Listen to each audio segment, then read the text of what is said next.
നമ്മളായിട്ട് കുറച്ച് population control ചെയ്യണമല്ലോ. ആണല്ലോ, നമുക്ക് ഇപ്പം ഒരു ബേബിയെ മര്യാദയ്ക്ക് വളർത്തുക എന്നുള്ളതാണ്. എത്ര കുട്ടികൾ വേണം, ഇനി കുട്ടികൾ വേണോ എന്നുള്ളതൊക്കെ തികച്ചും വ്യക്തിപരമായ കാര്യങ്ങളാണല്ലേ. എന്നാൽ ഈ ഇന്റർവ്യൂ മൊത്തം കണ്ട ഒരു ഒറ്റ കുട്ടി എന്ന നിലയ്ക്ക് എനിക്ക് കുറച്ച് കാര്യങ്ങൾ പറയണം തോന്നി. താനൊരു സിംഗിൾ ചൈൽഡ് ആണെന്നും അതുകൊണ്ട് തന്നെ ഈ തീരുമാനം കറക്റ്റ് ആണെന്ന് എനിക്ക് ഉറപ്പുണ്ടെന്നും ഈ ഇന്റർവ്യൂ തന്നെ അവർ പറയുന്നുണ്ട്. എന്നാൽ പിന്നെ ഇതുകൂടെ ഒന്ന് കണ്ടു നോക്കൂ.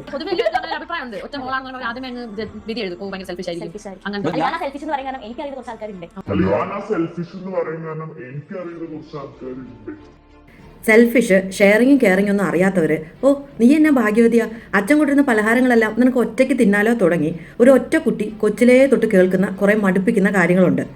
അപ്പോൾ ഈ ഒറ്റക്കുട്ടികളെല്ലാം ഇങ്ങനെയാണോ? അവരുടെ സ്വഭാവമൊക്കെ ഇതുപോലാണോ? അൺഫോർച്ചുനേറ്റ്ലി ഏറെക്കുറെ അങ്ങനെയാണ്. അതിനുള്ള കാരണവും ഈ ഇന്റർവ്യൂ തന്നെ അവർ പറയാതെ പറഞ്ഞു വെക്കുന്നുണ്ട്. രണ്ട് ബേബി ആവുമ്പോഴത്തേക്കും കോംപ്രമൈസ് ചെയ്ത് ഷെയർ ചെയ്ത് അങ്ങനെ ഷെയറിങ്ങും കെയറിങ്ങും കോംപ്രമൈസും ഒന്നും കാണാതെ, ശീലിക്കാതെ, അനുഭവിക്കാതെ വളർന്നു വരുന്ന ബാല്യങ്ങൾ പിന്നീട് അത് കാണിക്കണമെന്ന് നമുക്കെങ്ങനെ പറയാൻ പറ്റും? ഇതൊക്കെ പോട്ടെ, സ്വഭാവ രൂപീകരണമൊക്കെ നമ്മുടെ ചുറ്റുപാടുകളും കൂടെ ആശ്രയിച്ചാണ് ഇരിക്കുന്നത് നമുക്ക് വേണമെങ്കിൽ പറയാം. പക്ഷെ ഇതൊന്നും അല്ലാത്ത വേറെയും കുറേ കാര്യങ്ങളുണ്ട്. നല്ല ഓർമ്മകളുള്ള കളർഫുള്ളായ ഒരു ബാല്യം അവർക്കില്ലാതെ പോകുന്നു.